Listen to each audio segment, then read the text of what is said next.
What a week it has been. We have reached Good Friday. There is devastation, despair, and darkness all around us. Good Friday is the day we remember Jesus dying on the cross.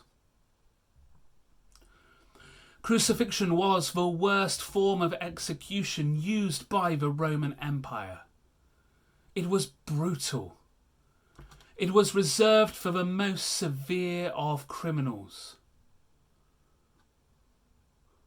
On that cross on Good Friday was Jesus, a man who identified with the poor and marginalised, a man who confronted the leaders of his time, a man known for healing the sick, a man who claimed to be God. It was his claim to be God, a crime so significant to the religious leaders at the time, that led to his death on that cross.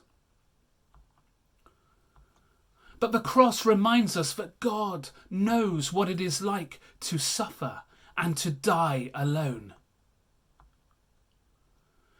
If you're feeling fearful, if you're feeling lonely, if you're suffering, if you're feeling trapped, if you're struggling with the isolation, if you're overwhelmed, if you're exhausted but unable to sleep, if you're angry about coronavirus, if you're working on the front line, surrounded by illness, fear and death, if you're afraid of dying, hear and know this on Good Friday. God is suffering with you. God is suffering with you. Good Friday reminds us that God suffers with those who are alone in our intensive care units. God suffers with those who at this time cannot be with sick family. God suffers with those frightened for their parents. God suffers with those frightened for their children. God suffers with those frightened for themselves.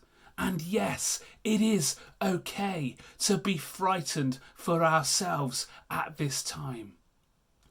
God suffers with us all.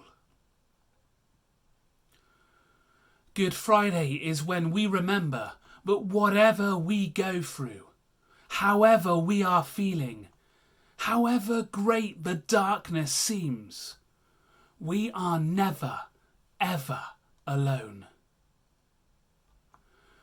This weekend, our circumstances mean we have an opportunity to engage with the story at the heart of Christianity in a different way. Jesus was born because God loves us. Jesus went to the cross because God loves us. Our response to that love in the situation we find ourselves is to love God, love our neighbour and love ourselves by keeping our streets, our parks and our open spaces empty. Because this is the most loving thing that we can do right now. As Jesus is nailed to the cross and then placed in lockdown, alone in the tomb, we need to stay at home, in the safety of our tomb, and save lives. Jesus died to save us from sin and death. By embracing the lockdown, we too have the power to save lives. Just like Jesus and his bursting from the tomb, there will come a time when we will be freed from the isolation of lockdown.